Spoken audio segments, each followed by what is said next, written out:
So I have this little rain barrel tucked away back here, and some of my other plants aren't doing so good, but my parsley's still loving life.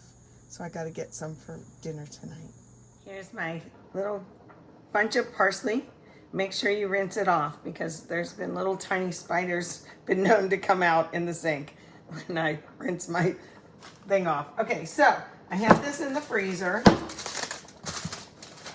It is in here. I have, oh, I don't know if you can see in this light. It actually says 7 stuffed shells. And that's what's in here with a lot of sauce because I'll eat 2 and some in the salad and whatnot. Thane will eat probably the rest. Okay, so with this, I'm making a side of spaghetti. I have it on the boil right now, but I'm gonna saute some interesting things to go in it. A lot of times I'll just do onions. Oh, I gotta grab my garlic. And we love banana peppers. I pour a little juice in, it makes it spicy along with everything else. I have some leftover tomato from my sandwich today. I'm gonna do onions, but this is the other thing I'm gonna do. I like to mix it up, why not, right?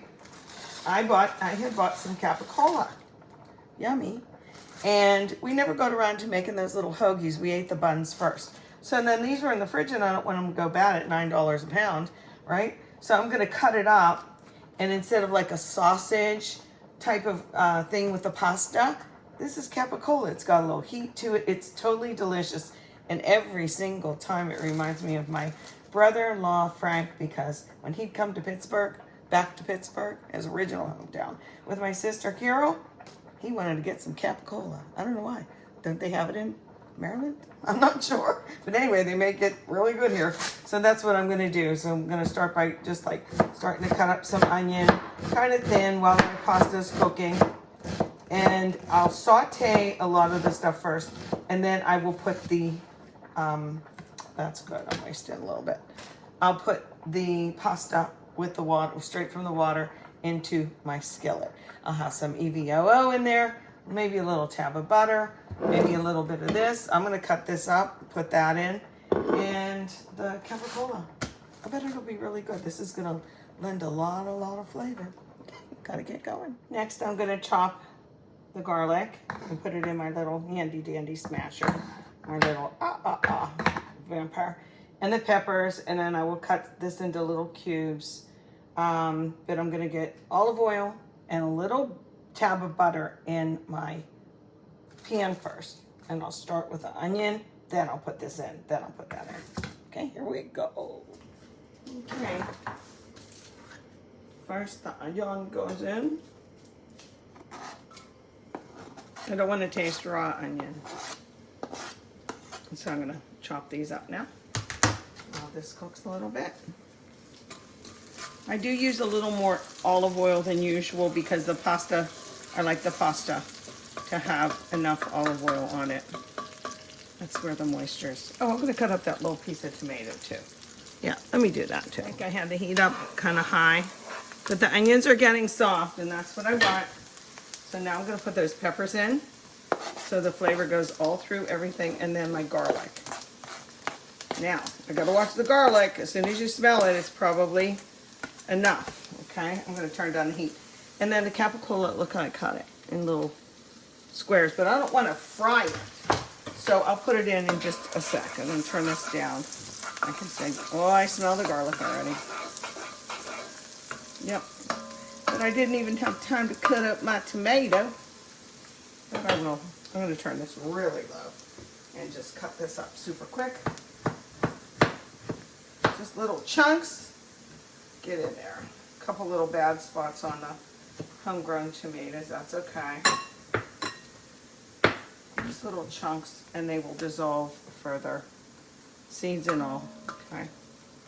Yeah, now I'll just go ahead and put it in because I did smell that garlic. I had it up pretty high. I'll get this stirring around. This should be good. I don't see anything wrong with it. I'll put the heat back up a little bit. You know, it's no different, like I said, than using like a sausage product with your spaghetti. With the spaghetti. Okay, come on, turn that heat back up, Shirley. I'll wait like 1 minute, and then I'm gonna add that pasta in. Okay, here comes the pasta. A little bit of that water in there. And don't forget, we're going to be putting cheeses in. I like to have this leftover. There's nothing better to me than having a little dish of pasta for a leftover at lunch for just myself. Okay. And this is going to all flavor each other. Again, I'm going to turn up the heat a little bit. I'll let that all cook and marry. Get married. I think I'll put that last scoop in here if I can get that out too. And like I said, we'll have our shells heated up with this. I gotta get my cheese in. Be back. In the meantime, I added a little garlic and some garlic powder and some salt and some shaker cheese. But I like the cheese right in, not just at the table. Now, you can add some leftover cooked chicken in this, or how about some shrimp that you had ahead, just for a nice little fast, either side dish or for a meal in itself, right? You know what's happening? The capicola is rendering off its little orange color. And that's a good thing, because that means it's going to taste like it all throughout. At the table or right before serving, I'll put my fresh parsley on. But, oh, this smells good. Very good. Yum. Dane's going to love it. I forgot. Last, I did add pepper. And I'll put my little chopped parsley on. I love the fresh parsley so much. I have to figure out, and I need your help as far as how to keep it growing bit in the house. This is, you know, we're in Pittsburgh, which is really cold winters. So can't stay out there. But let me know what you think.